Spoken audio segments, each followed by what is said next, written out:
Uau! E aí me chega esse monte de perguntas aqui e vamos lá. Se não conseguimos responder a todas, depois a gente se compromete e pede aos nossos colaboradores aqui para responder e postar no site. Ana, tem muitas perguntas para você. E o que eu faço com o teu microfone? Pois é, manda ligar, cadê o rapaz? Eu vou ler algumas, vamos fazer um bloco aí, junto, assim, para que você possa, então, respondê-las. Por que a criança tem medo ou sente-se insegura em revelar para terceiros que em seu ambiente familiar há casos de abuso sexual? E passa uma vida inteira, uns 20 anos, sabendo e tendo dificuldade de se relacionar com outras pessoas. O que poderia amenizar esse sofrimento? Tem mais outra pergunta. Em relação a crianças vítimas de abuso sexual, sabendo que a maioria ocorre dentro de casa, a maneira e a falta de proteção dos responsáveis pela coleta de depoimentos, a repetição das declarações e a ausência de uma equipe interdisciplinar. Aproveito para dizer que, na maioria das comarcas de Santa Catarina, não tem psicólogo no seu quadro, apesar de a gente se reportar sempre à equipe interdisciplinar. Não temos essa equipe. Então, voltando. A repetição das declarações e a ausência de uma equipe multidisciplinar é a pergunta, é o maior dos obstáculos que encontramos. Então, como lidar com isso? Quando se pressupõe a avaliação interdisciplinar e a escuta da criança. Tem mais uma aqui. Isso aqui é quase um depoimento, mas está dentro da mesma linha. Eu já estou esquecendo a primeira. O alemão já me abraça. Você Sabe quer... o alemão, né? Tá. Ele então... já me abraça. Então... Ajuda. Você responde essas duas, eu vou te dar uma chance, então, tá? Você promete... sobre o medo, não é isso? Isso, sobre o medo da criança em revelar o abuso sexual. A questão da revelação, a questão das entrevistas. E a questão, da... Vou correr. Isso. Questão do medo. A gente subestima muito o medo. O medo é uma das emoções mais fortes que a humanidade preserva. A gente tinha 4 grandes problemas lá quando a gente caçava bicho e vivia nas cavernas, que era a fome, o frio, a dor e o medo. Nós resolvemos, assim, a grosso modo, 3. A fome, o frio, a dor. O medo, não. Ninguém resolve o medo. O medo permanece na espécie humana, porque o medo é um auxiliar da nossa preservação. Quando a gente tem medo, a gente está tendo o cuidado de que alguma coisa vai ser perigosa e vai atentar contra a gente. Então, o medo da criança abusada... Eita, agora foi o meu... Não, voltou. O medo da criança que é abusada é um medo muito forte, porque o abusador faz como... faz um mix, primeiro, de sedução e ameaça. Então, a sedução vem por privilégios, por favorecimentos, por presentes, por liberação de coisas que na disciplina não são liberadas. Então, isso tudo faz parte da sedução. O medo vem através, geralmente, de uma frasezinha: se você falar para alguém, eu mato a sua mãe. Isso é, assim, sabe, 125%. Tá? Então, as crianças são ameaçadas com isso. Depois tem outras coisas que são mais sofisticadas, que é assim: você vai acabar comigo, você vai destruir o seu pai, você vai destruir a família, sabe? Você gosta. Porque o abusador, a gente tem a ideia falsa de que o estupro, e agora com o estupro como termo jurídico, né, qualquer alisado, qualquer, enfim, qualquer manifestação libidinosa se constitui um estupro vulnerável. O estupro tem na cabeça da gente aquela coisa de que a criança foi dilacerada, foi rasgada e tem que ir para o hospital para ser costurado de novo, né? Não é. Né? O estupro vulnerável, o abuso, ele se faz das mais diferentes maneiras. Vocês não têm ideia da criatividade que ocorre na mente humana em relação a isso. E esse segredo que fica estabelecido na sedução, né? Porque é um segredo nosso. Você não vai falar para ninguém, senão eu mato a sua mãe e você acaba comigo. Então, esse segredo, ele se constitui num compromisso que a criança passa a ter todo dia em volta disso. Ela não tem descanso, ela vive em vigília. Então, ela fica o tempo inteiro, por exemplo, uma das sequelas é essa, de memória, ela fica o tempo inteiro tendo que lembrar que tem que esquecer. E tem que esquecer que tem que lembrar. Né? Então, ela não pode escorregar, não pode perceber que ninguém desconfiou de alguma coisa. Então, ela fica atordoada e o tempo inteiro em alerta, o dia inteiro, o tempo inteiro. Né? São crianças que a experiência do abuso pratica uma espécie de descolamento da mente e muitas vezes, elas vivem esse descolamento durante o dia, fora da situação do abuso, que é quando elas estão às voltas com essas coisas. A segunda pergunta, vou pular logo para a segunda, porque senão eu vou começar a falar um monte de coisa, porque tem um monte. Mas calma, tem outras perguntas para você. Tá, então, mas fique calma. A segunda era sobre a questão da carência da equipe interprofissional para dar suporte. Isso não é só aqui em Santa Catarina. A gente tem uma carência enorme, e onde a gente tem psicólogas que fazem esse trabalho junto ao judiciário, a gente tem psicólogas forenses, né, dentro do próprio fórum.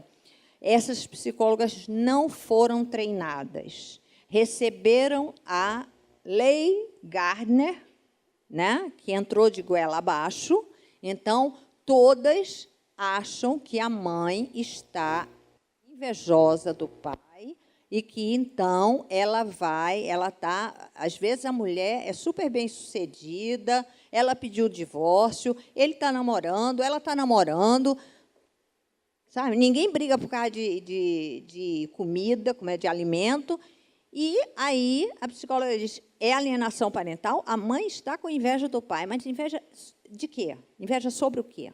Não precisa dizer, é só alienação parental, escreveu, o pau comeu. Então, o que acontece é o seguinte, eita, veio o nordestês, desculpem. Então, o que acontece é que a equipe é pouquíssimo treinada quando existe. O que a gente precisa, agora eu vou falar, hein? O que a gente precisa botar na cabeça, e eu estou buscando isso, e já existe um projeto de lei no Congresso buscando isso, é a escuta protegida. Escuta protegida é uma situação que foi elaborada por pesquisa e estudo, comprovada, que é seguida pela Childhood Brasil e que é a melhor maneira de você escutar a criança. Não é a escuta do dano, do menor dano, é a escuta sem dano, né? Que já foi a sala de espelho. Mas a sala de espelho, a criança desconfia e a psicóloga é obrigada agora a dizer que atrás do espelho tem o juiz, tem o promotor, e aí a criança completa. E o meu pai está lá também, né? Porque o pai disse, eu vou para lá, você não fale. Eu estou sentada atrás. Então, sala de espelho, esquece, né? Porque já foi devidamente, né, invadida. A escuta protegida, ela prevê uma sala simples, com um canto que é mais de criança, mas não tem coisa assim muito no chão, é uma mesinha, papel, desenho, uns brinquedinhos, os bonequinhos. Os bonecos podem ser os bonecos sexualmente diferenciados, com caracteres sexuais secundários, né? Isso você encontra, e existem psicólogas que têm esse treinamento, podem fazer esse treinamento para você interpretar o que a criança está brincando com os bonecos. E uma mesa onde a psicóloga senta aqui e a criança senta depois da mesa. Você nunca deve escutar uma criança para ver se tem uma revelação olhando olho no olho. Isto é absurdo. Você já contaminou o depoimento dela. Porque você é um estranho, por mais que você seja jeitosinho com a criança, mas você é um estranho. E o olhar, ele é muito perseguidor para a criança, ele é muito acusador, porque isso já foi feito em família. Isso já foi feito. A tia, a avó, o avô. Venha cá, diga que olhando no meu olho, né? Tem a história de olhando no meu olho. Então, não deve ser examinado uma criança olho no olho. Tá? É a criança, uma mesinha, ou a psicóloga e a criança ali. Na frente tem um ponto de vídeo, onde tudo é registrado. Porque, na hora que a psicóloga começa a perguntar sobre o que ele falou, o que ele revelou, ou o que apareceu no exame de corpo de delito, porque, às vezes, a criança não falou ainda. A criança está muda, está naquele tempo que a Clara falou. A criança fica sem falar muito tempo. Tem crianças que vão falar 6 meses depois. Tá? Então, o que acontece é que, sem olhar, a criança se sente mais à vontade e tem o ponto lá que está tomando nota do que está acontecendo. Uma vez perguntada, ela vai falando, e o que fica registrado é toda a reação que ela tem, todo gestual que ela faz quando ela fala que não. Ela pode sustentar o não dela, mas ela fala que não e começa a se agitar na cadeira. E aí, quer dizer, tudo isso é treinado para que a psicóloga obtenha mais informação disso. Mas essa psicóloga tem um treinamento especial, específico para isso. Ela tem que ser treinada. A sala é barata, podia ter em tudo quanto é comarca, tudo quanto é fórum, sabe? Sem problema nenhum, porque é baratinho, é só um ponto de vídeo, né? E fica registrado, fechou, acabou. A criança não precisa fazer mais outras oitivas. Eu tenho criança que passou 10 anos fazendo oitiva. 10. Tá? Então, isso, sabe, destrói a mente da criança, destrói a esperança dela. Ela não acredita mais em ninguém, ela não acredita mais em instituição nenhuma. Acabou. Então, a sala de escuta protegida é simples. E tem mais um detalhe que é fundamental. A escuta protegida prevê um protocolo. O protocolo é o seguinte: em vez de fazer os laudos de achismo, que o único instrumento é o olhômetro, né, da psicóloga sem nenhum preparo, porque ela olha e acha que a criança está muito bem. Né? Ana, você pode concluir, por favor? Hã? Você pode concluir? Posso. Então, essas psicólogas de fórum sem preparo, elas fazem avaliação por acariação. Tá? Põe a criança, o pai dentro da sala e pergunta para a criança: você agora vai falar o que você disse que seu pai estava fazendo em você? Ele fala? Ela vai? Vai falar? Bom.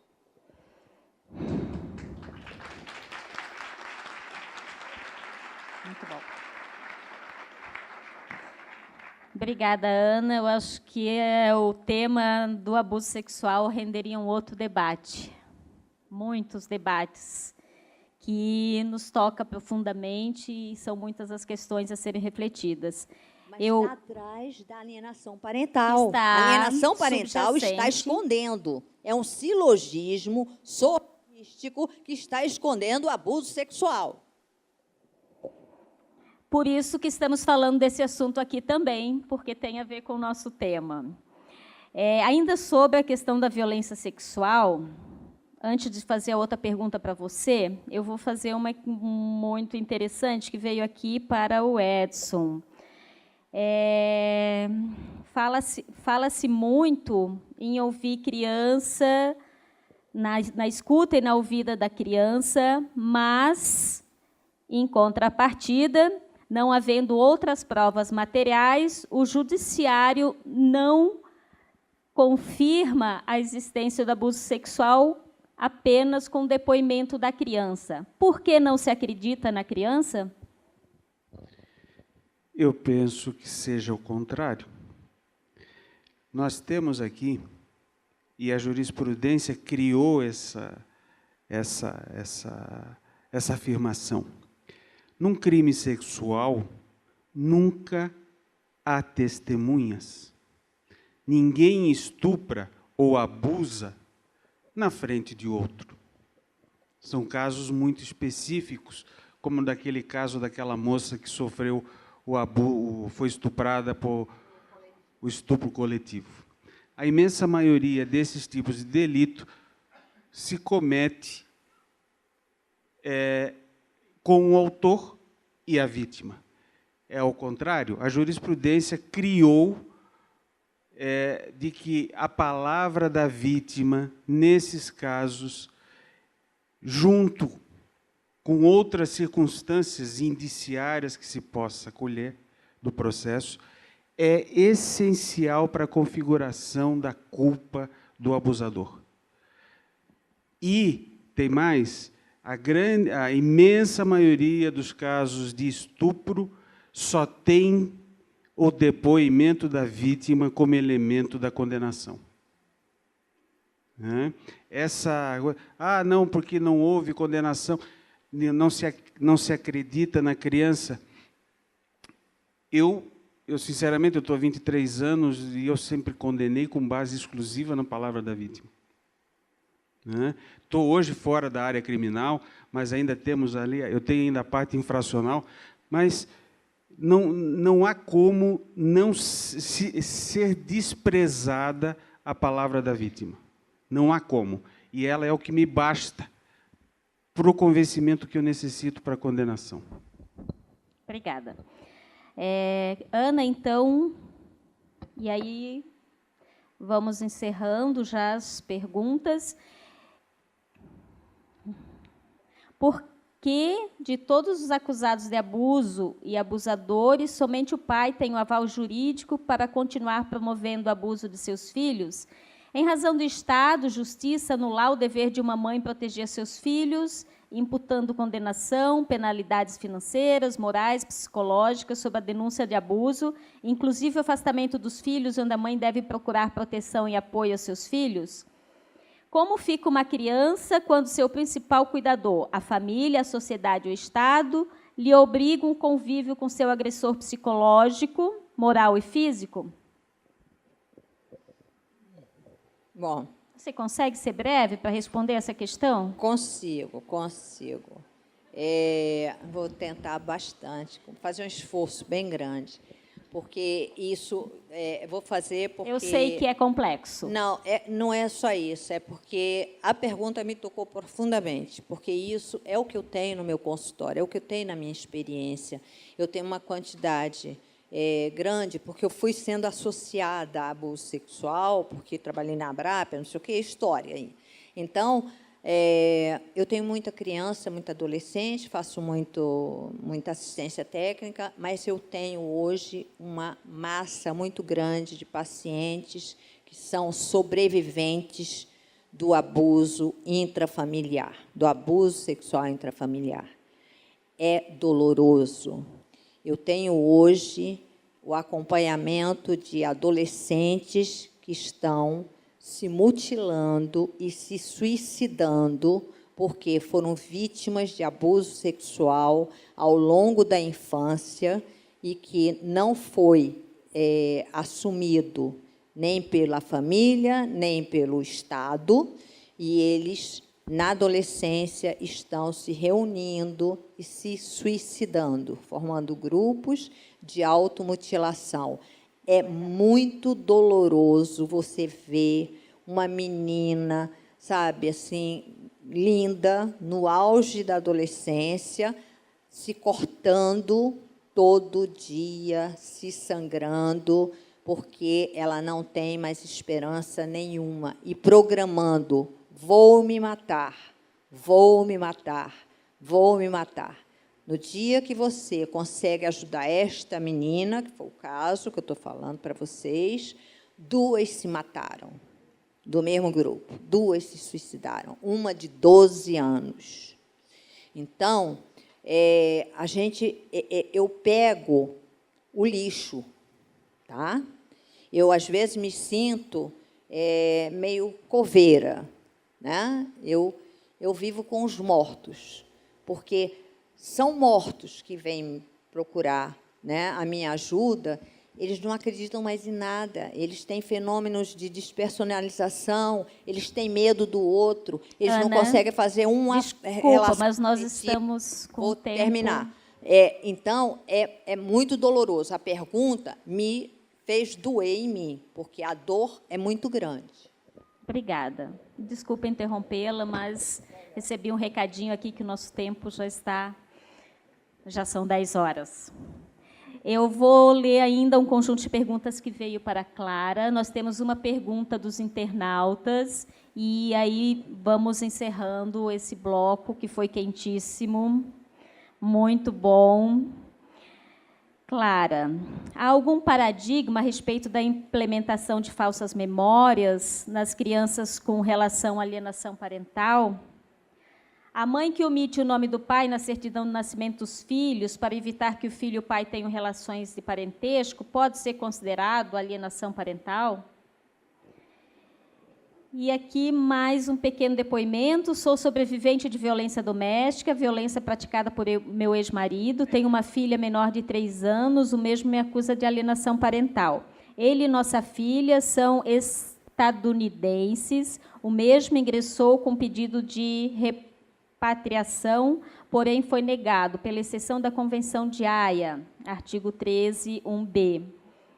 Grave risco para a criança em seu retorno. Pergunto, como deveria proceder nesse caso, onde o mesmo já foi preso 2 vezes por perseguição contumaz de suas ex-parceiras, agrediu minha enteada de 11 anos e possui medida protetiva permanente e, durante o processo de cooperação jurídica, teve conduta agressiva com uma autoridade consular e teve o seu visto negado.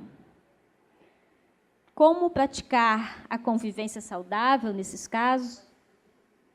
Uau!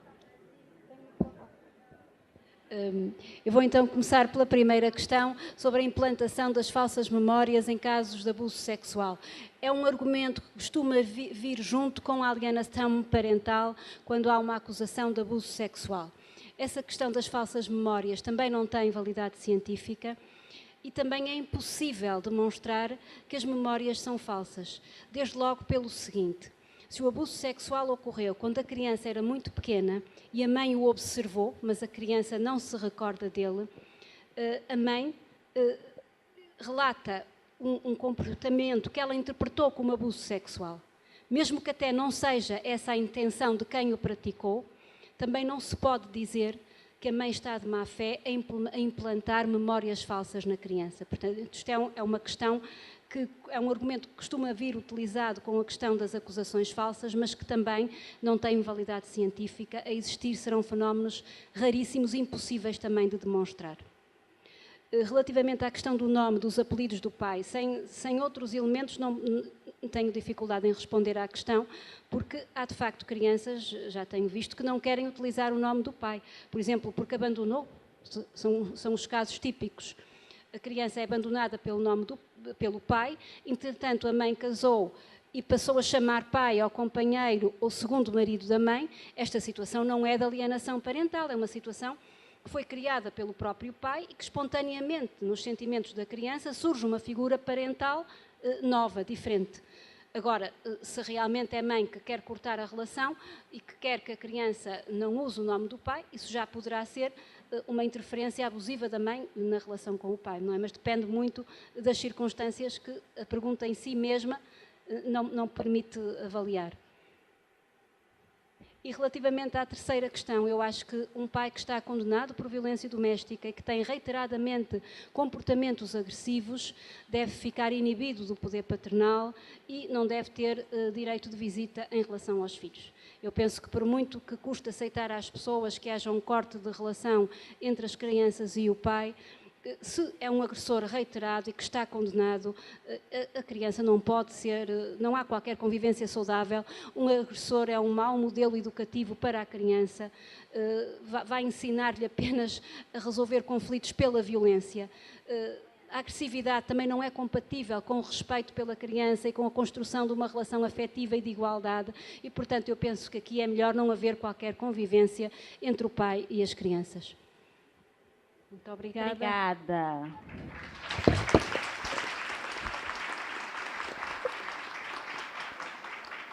Eu tenho aqui ainda, e consulto, nós estamos no horário que nós tínhamos previsto, às 22 horas, mas eu estou vendo que ninguém saiu do auditório.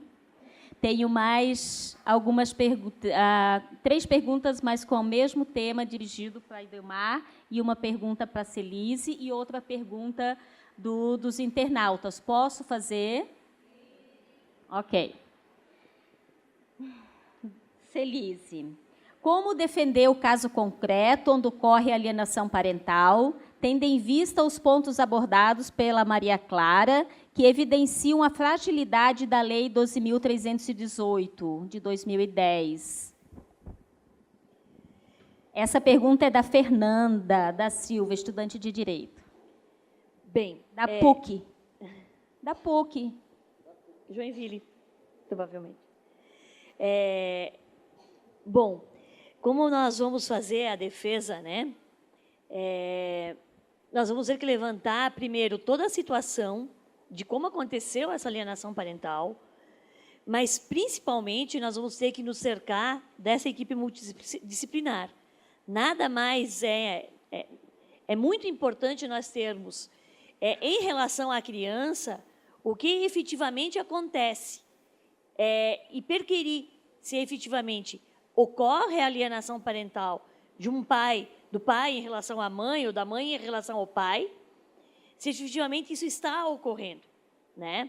E se, de repente, também não há uma situação de abuso por trás dessa possível alegação. Porque se a realidade mostra que nós temos situações de que, nas alegações, nas situações em que é imputada a alegação de alienação, ela vem muitas vezes também, né, maquiando uma situação de abuso, nós temos que perquirir e investigar com psicólogos, com assistentes sociais, se nós não estamos diante de uma situação também que envolve, né, uma situação de fragilidade, de abuso, para poder, efetivamente, né, aquilatar toda a situação verdadeira que se tem por trás de um caso colocado. E se aí houver situação de abuso, quem acusa, né, de ser o alienante, e ele, como vítima de alienação, pode-se inverter o caso. Né? Então, antes de mais nada, eu acho que nós temos que fazer uma investigação muito minuciosa do caso que é colocado para análise. Partiria daí, né, sem ter a situação um pouco mais detalhada do caso. Obrigada, Celise. E o Demar, a sua fala de que as mulheres devem ser responsabilizadas por suas escolhas lhe rendeu 3 questões.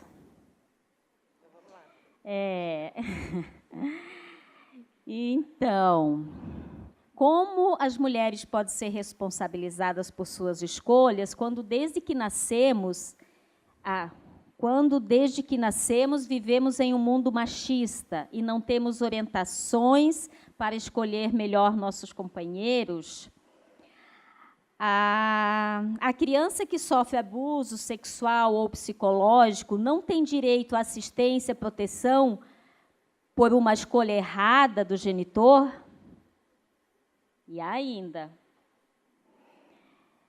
quando se fala de que a mulher opta pelo seu companheiro e suporta certas situações, muitas vezes é para manter um relacionamento, como dito pela Ana, foi bem-sucedido até determinado momento.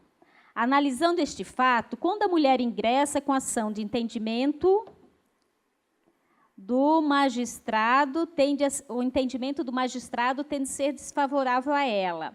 A palavra dessa mulher perde credibilidade. A criança, quando ouvida e confirma a fala da mãe, também deixa de ser crível? E o Demar, é contigo. Deixa eu segurar aqui, que já não me lembro mais da primeira, mas vamos lá. Em relação à primeira, da escolha, se eu não tenho, se fui criada dentro de uma sociedade assim paternalista, né, machista, eu posso procurar orientação. Existem tantas formas de ser orientadas, né, nessas... Pode procurar orientação para fazer escolha? Ana, vamos ouvir a resposta dela primeiro? A pergunta é assim: como as mulheres podem ser responsabilizadas por suas escolhas quando, desde que nascemos, vivemos em um mundo machista e não temos orientação para escolhermos nossos companheiros? Não. O que eu quero dizer é que essa responsabilização, né, ela existe por si só.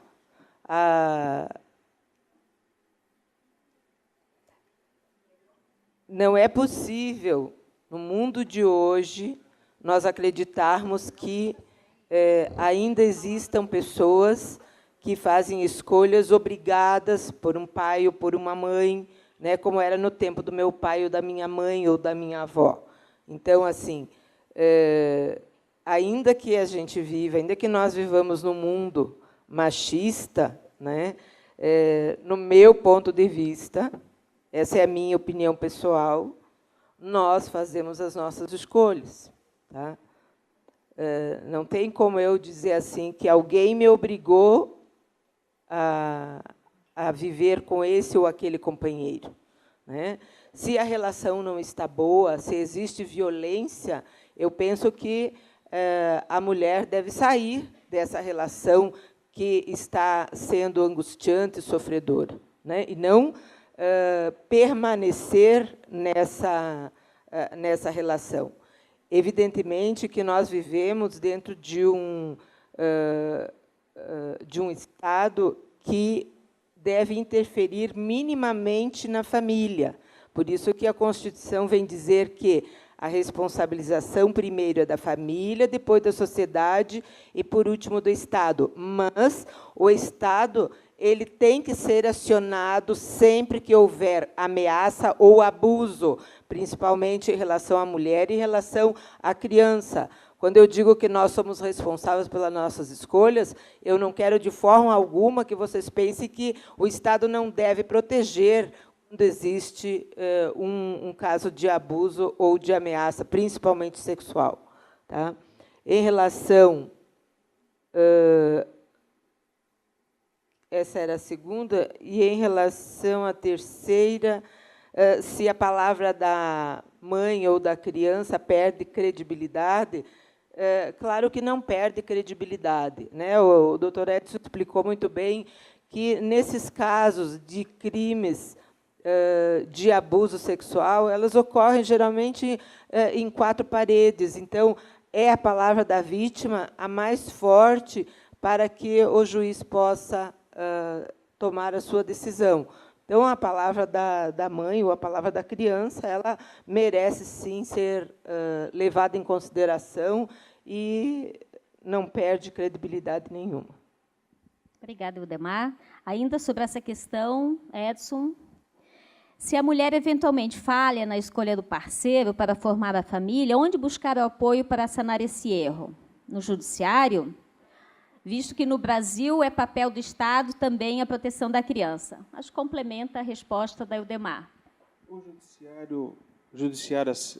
judiciário aceita a incumbência e separa a mãe ou a mulher do marido que ela escolheu errado.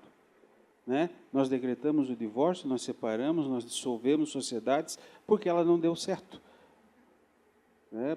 Pode que ela tenha funcionado durante um tempo e não deixou de funcionar. Então, eu não vou julgar que sejam escolhas erradas, mas histórias que não... As histórias acabaram não tendo um final feliz, né? Então, o judiciário aceita a incumbência e rompe aquilo que a escolha errada. Obrigada. Por favor, a pergunta que veio dos internautas, podem colocar no telão.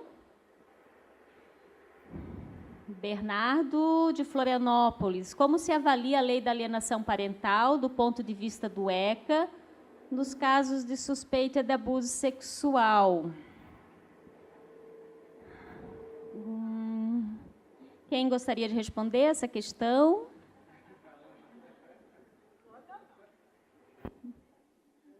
Não foi direcionada para alguém. Eu vou deixar assim, essa pergunta para as considerações finais de todos vocês, que faremos logo a seguir.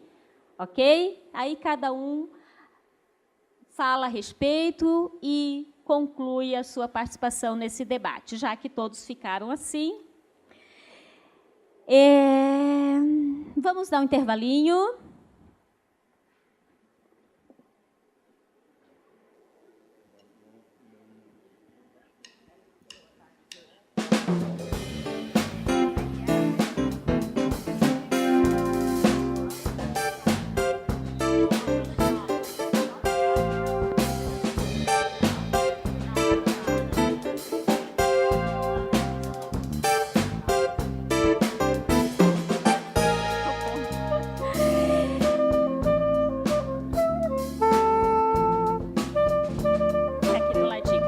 Eu convido nesse momento, como não poderia deixar de fazê-lo, para vir à frente, Ney Maia. Por favor, Ney, dá um pulinho aqui. O Ney é tímido.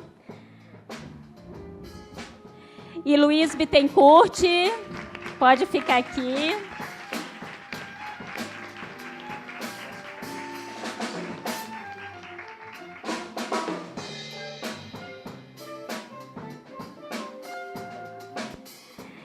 Ney Maia e Luiz Bittencourt, junto comigo, estiveram à frente da organização deste evento.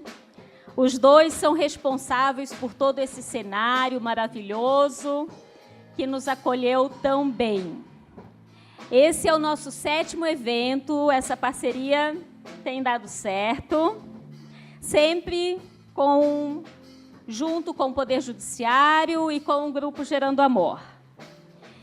E esses eventos estão inseridos num projeto que busca conversar sobre os direitos de crianças e adolescentes a partir de uma dinâmica diferenciada, que permite espaços com diálogo, com música, com sons, bons sons, né, Ney?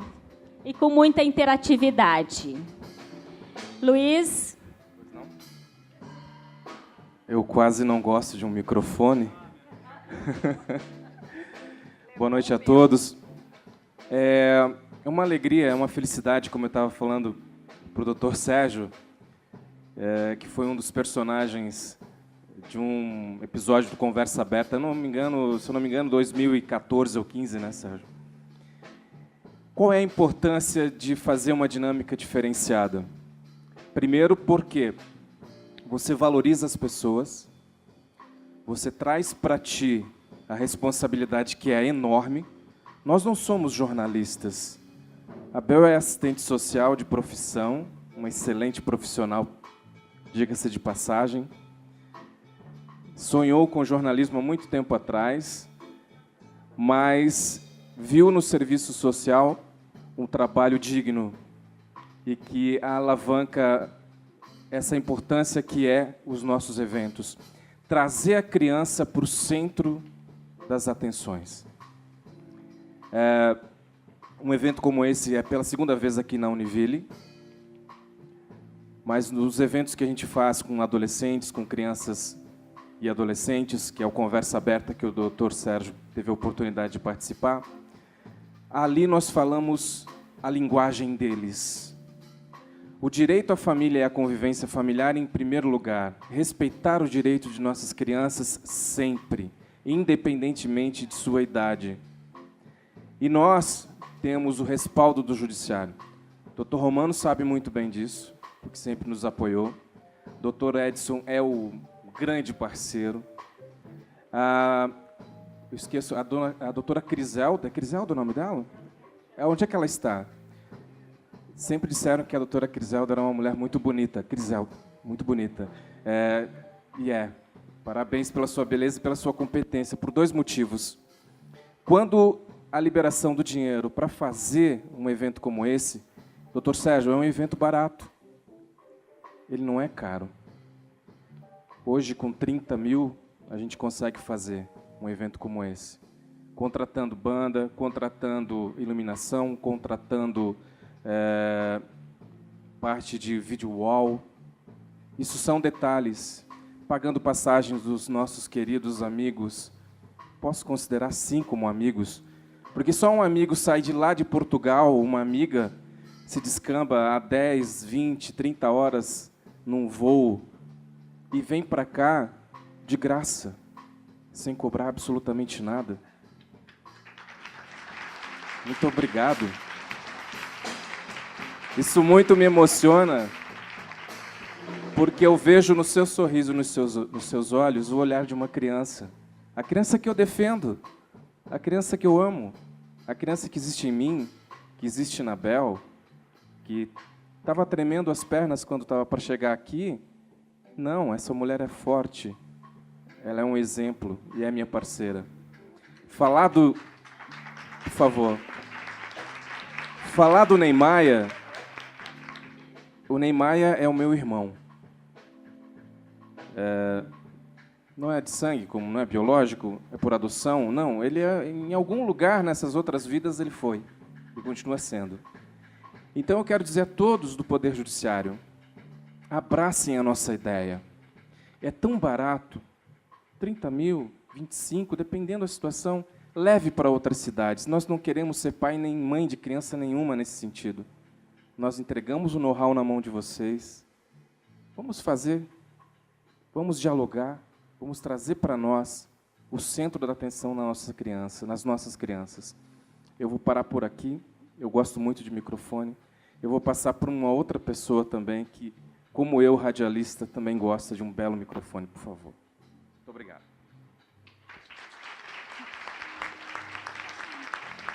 E como fico eu entre 2 radialistas? Fica difícil de competir, né, Neymaia? Boa noite a todos, sejam bem-vindos. Eu confesso que desde o início, quando nós tivemos a primeira reunião lá na sala do Dr. Edson, eu estive muito tranquilo na realização desse evento e ainda estou muito tranquilo porque eu tive carta branca para escolher os profissionais que iam trabalhar com a gente nesse projeto. Então, meu amigo Dr. Edson, meus amigos Dr. Romano, senhora Cláudia, meus amigos Luiz e Bel Bittencourt, amigos do Gerando Amor, obrigado pela confiança. Esse trabalho foi feito com muito carinho, com muito profissionalismo, todos os detalhes foram pensados e quem me conhece sabe que eu sou fã das pessoas que trabalham no backstage, atrás dos bastidores. E eu tenho um profundo agradecimento a essas pessoas, então eu quero aqui deixar meu agradecimento ao Jackson Montenegro e sua equipe técnica, desde as 7 horas da manhã, montando toda essa estrutura. Ao Fábio, da Giga, que montou o video wall. Ele não vem pronto, todas as telas são individuais, precisam ser configuradas. Ao Edson, da MEP Produções, pelas imagens, pela transmissão, pela edição. Aos meus amigos músicos, Rafael Vieira, Jackson Araújo, Cláudio Moraes. Há um mês atrás eu mandei uma mensagem para o Rafael, como é que está a agenda dia 21? Está liberado, o que vai ser? Olha, eu preciso música ambiente, meia hora antes do evento, um tema de abertura, um tema infantil, 5 temas para os convidados e mais uns 4 temas e nós não falamos mais nada, né? Só falei, o meu público-alvo é esse, não foi assim? E está aí esse sucesso que é essa nossa banda. Gente, muito obrigado a todos vocês. Esses dias, queria finalizar, eu li um livro de um baterista, o Damaso Cerruti, que ele dizia assim, as pessoas, quando assumem fazer parte de um grupo, elas assumem uma atitude profissional, fazendo das pequenas coisas grandes coisas. E foi isso que toda a equipe que trabalhou nesse evento fez. Muito obrigado.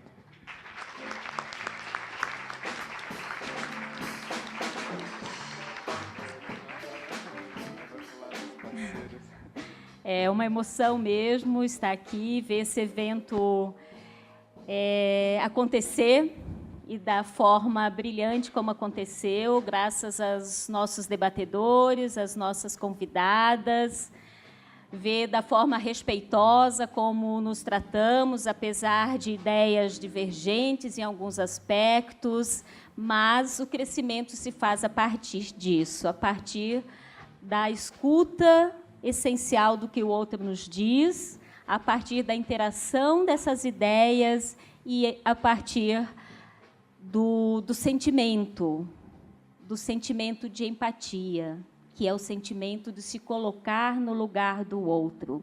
Esse sentimento precisa ser uma constante na nossa prática profissional, quer na área do direito, do serviço social, da psicologia, da pedagogia e de todos nós, atores do sistema de garantia de direitos. Então, esse é o desafio que nos é posto todos os dias, de se colocar no lugar do outro, de não perder nunca a sensibilidade, de não perder nunca a indignação. Porque, a partir do momento que deixarmos de nos indignar com as injustiças, com a violação de direitos, não podemos mais trabalhar com crianças e adolescentes. E deixamos cada vez menos de ser seres humanos, porque é inerente ao ser humano se indignar com a injustiça, se indignar com a violação de direitos de crianças e adolescentes, principalmente dos seus colegas de uma forma geral. Neymar e Luiz, que bom trabalhar com vocês.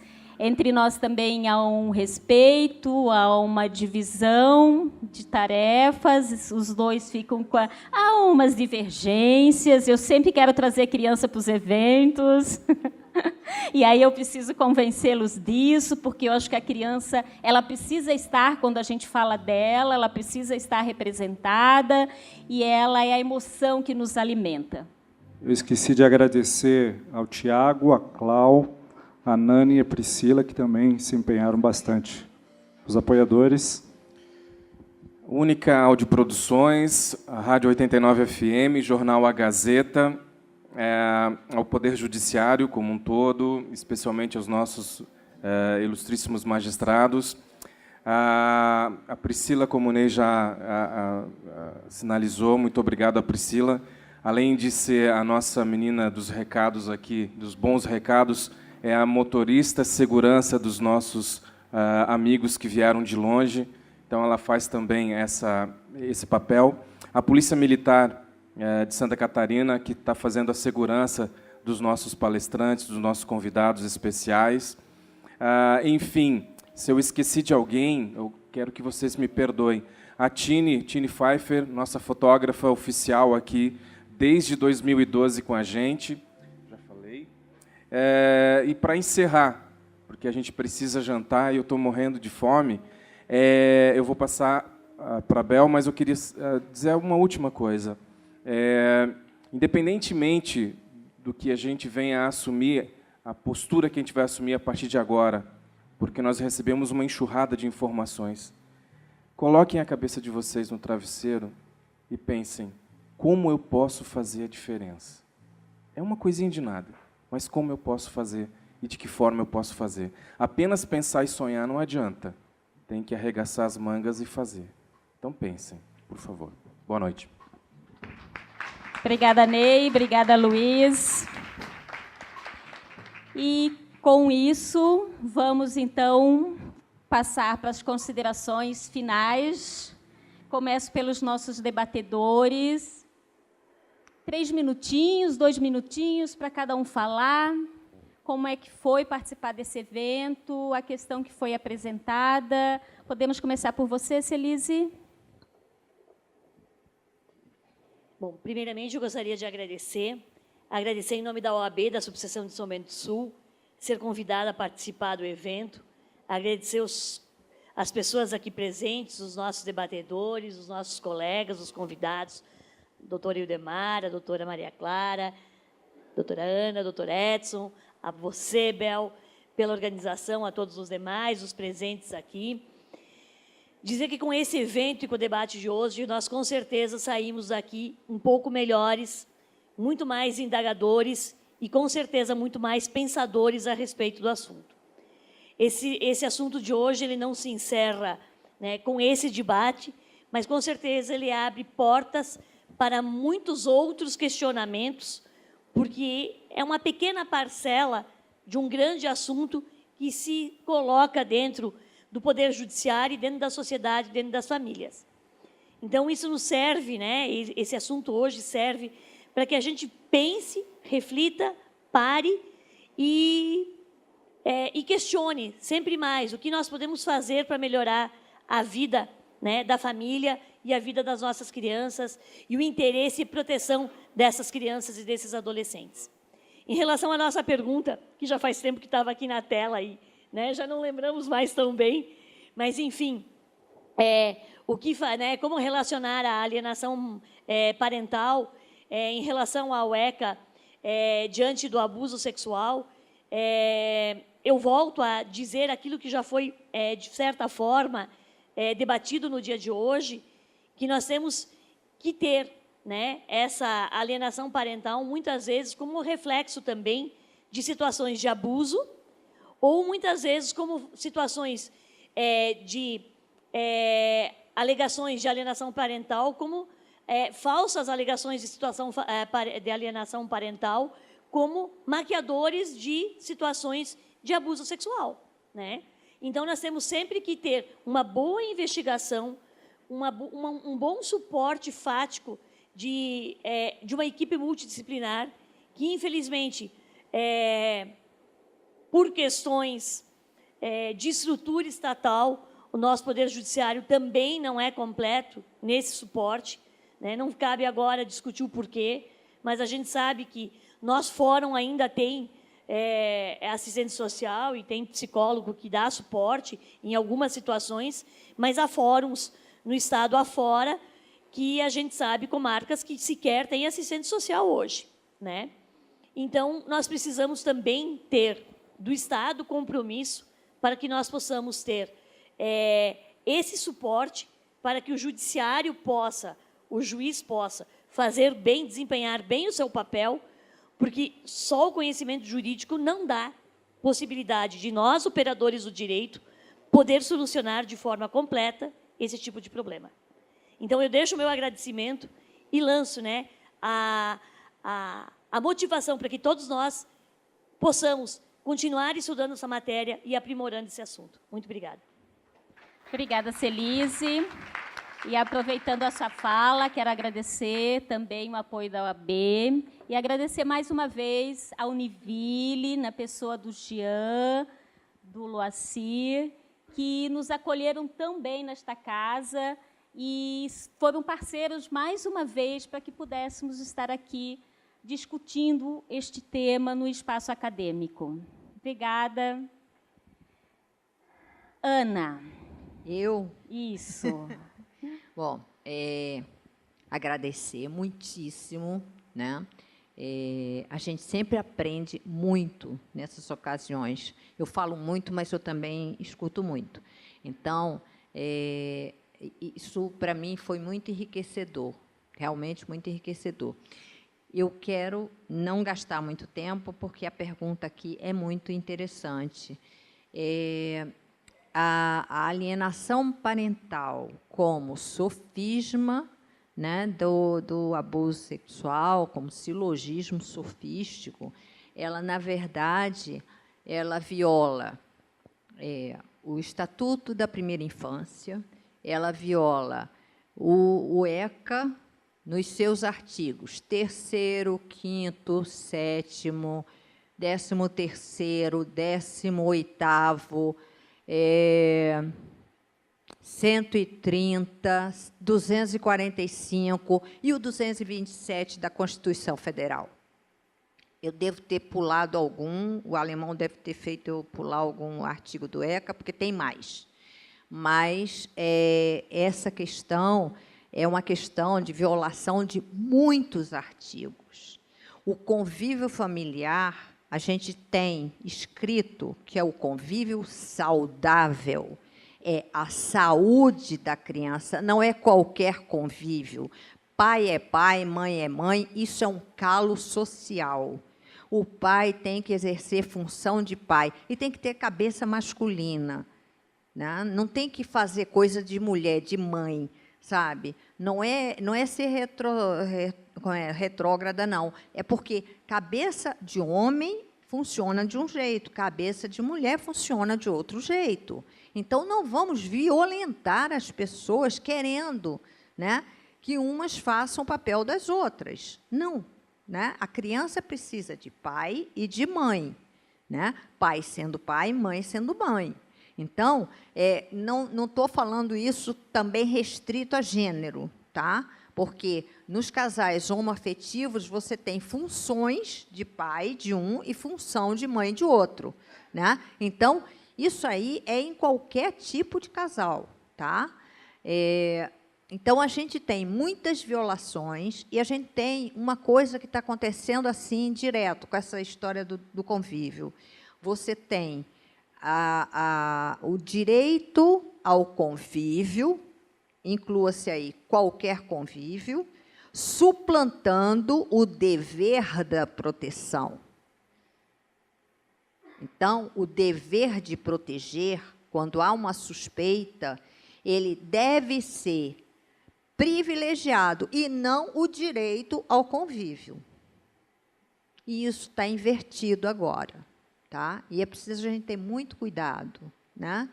Eu sinceramente tenho muita pena do judiciário e dos operadores de justiça, porque é muito complicado, é muito, sabe, é muito difícil realmente a gente sabe, administrar esse tipo de coisa, porque a pessoa humana ela é riquíssima, de todos os tipos. E, voltando para a questão do abuso sexual, um abusador é um sujeito acima de qualquer suspeita. Eles são uns fofos, eles são agradabilíssimos, eles são inteligentes, porque eles são psicopatas. Ninguém pode antever um psicopata. Ninguém. Ninguém tem condição de antever um psicopata. Aí a minha amiga, né, vou responder aquilo que eu não consegui lá. Na escolha, a mulher que escolhe pelo cheiro, concordo, mas ela não tem a menor condição, porque não existe um cheiro de psicopata, não existe o cheiro do abusador. Então, ela escolhe por outros itens. Ela não tem a menor noção de qual é o marido que ela vai escolher que vai abusar dos seus filhos. Não tem. Obrigada, Ana. Obrigada, muito obrigada. Edson. Eu vou ser breve para dizer para vocês, em relação a esse questionamento, que a partir do momento que todos nós, operadores do direito, advogados, Ministério Público, juízes, desembargadores, ministros, começarem a entender que o que deve prevalecer sempre é o melhor interesse da criança e do adolescente, nós não vamos ficar discutindo o sexo dos anjos, né? Então, a partir desse momento em que todos nós tivemos esse comprometimento, inclusive equipes técnicas, ontem nós conversamos, eu e a Clara ainda conversamos a respeito disso, que há muitas equipes técnicas que não têm comprometimento, não querem se comprometer, né? Elas sugerem, elas não dizem, né? Quando a gente tiver essa rede imbuída disso, de preservar o melhor interesse da criança e do adolescente, nós não vamos ficar discutindo alienação parental, nem guarda compartilhada, nem nada disso.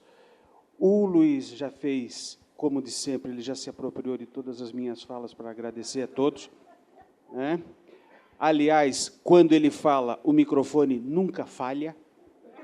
Isso é verdade. Contrariamente aos outros, né? Mas eu quero assim fazer um agradecimento especial à Ana, à Celice, minha querida Dema, né? Eu chamo você de Dema, já conheço há tanto tempo, nós nos tratávamos assim, né? Clara, foi um prazer recebê-la, né? Foi um prazer enorme conviver juntos durante esses poucos dias. Eu aprendi tanto, sou mais um dos seus fãs, dos seus admiradores. Bel, eu não preciso agradecer, porque eu agradeço todos os dias, você sabe disso, né? Romano e Cláudia, por que minha homenagem especial para vocês? Foi a partir de vocês, dos artigos de vocês, que nós chegamos nesse tema. Eu não podia deixar passar essa ocasião para dizer que vocês fazem parte disso aqui e nos são muito importantes. Vocês ajudaram, auxiliaram e nos deram a exata medida do que entendem e muito bem entendido sobre o tema, alienação parental, mas não só isso. Vocês nos deram a possibilidade de colocar isso em discussão. Então, meu agradecimento especial, Cláudia, Romano, muito obrigado por tudo.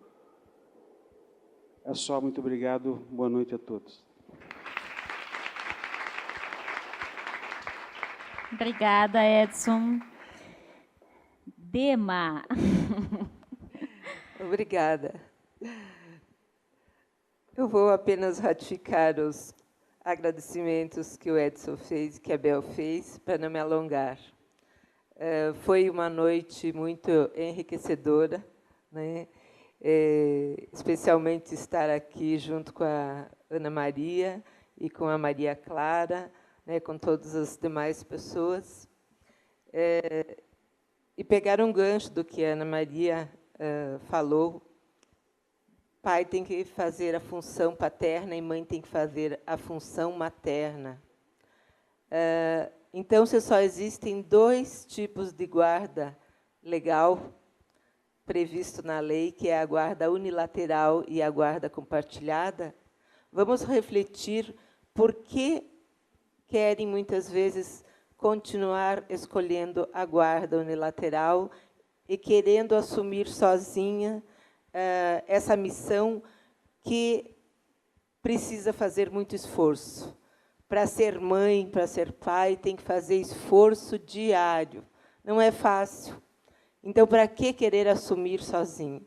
Então, eu lanço um desafio para vocês.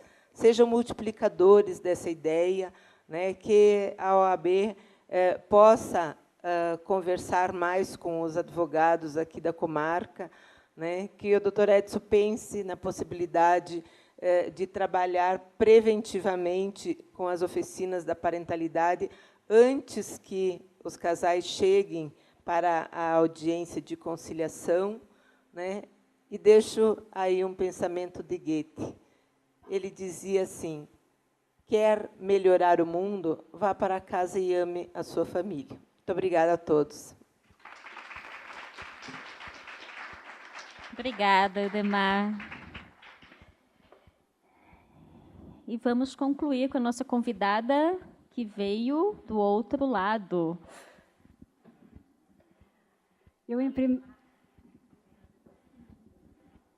primeiro lugar, quero agradecer o convite do Grupo Gerando Amor e do Poder Judiciário de São Bento do Sul.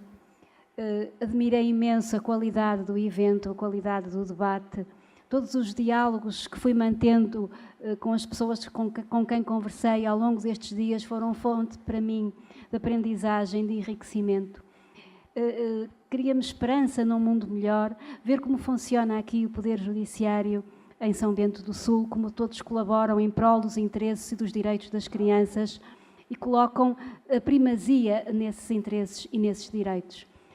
Também quero agradecer a forma carinhosa como fui recebida pela Del Bittencourt, pelo juiz Edson Oliveira, pelo Romano Einsweiler e pela Cláudia Ferreira, pela Priscila, por todas as pessoas com quem contactei, porque o ambiente foi de facto maravilhoso, humanamente. Adorei todos os diálogos que fui mantendo aqui, tudo o que fui ouvindo. Foi para mim um momento de reflexão e de admiração por tudo o que vi e ouvi aqui. E também um grande abraço à Ana Maria, à César e à... Eu desculpe que eu não consigo dizer os nomes, à Idelmar. Um grande abraço também a todas as pessoas que participaram e que nos ouviram e muito obrigada.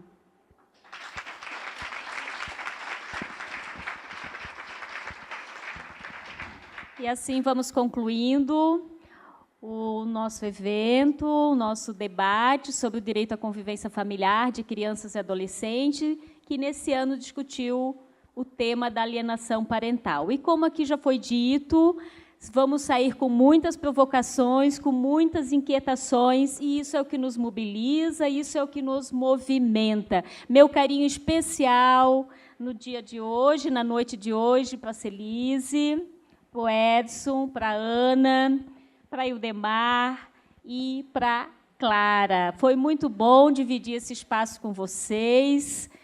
É uma posição desafiadora e difícil a que eu me propus a exercer nesse debate, mas muito gratificante, muito bom ouvi-las, e penso que não poderíamos ter escolhido pessoas melhores para estar nesta noite conosco. Obrigada. Um abraço a todos vocês que aqui vieram, que nos acompanharam, que ficaram conectados conosco, os que já saíram e, principalmente, os que aqui ainda estão. Meu carinho e meu abraço. Boa noite.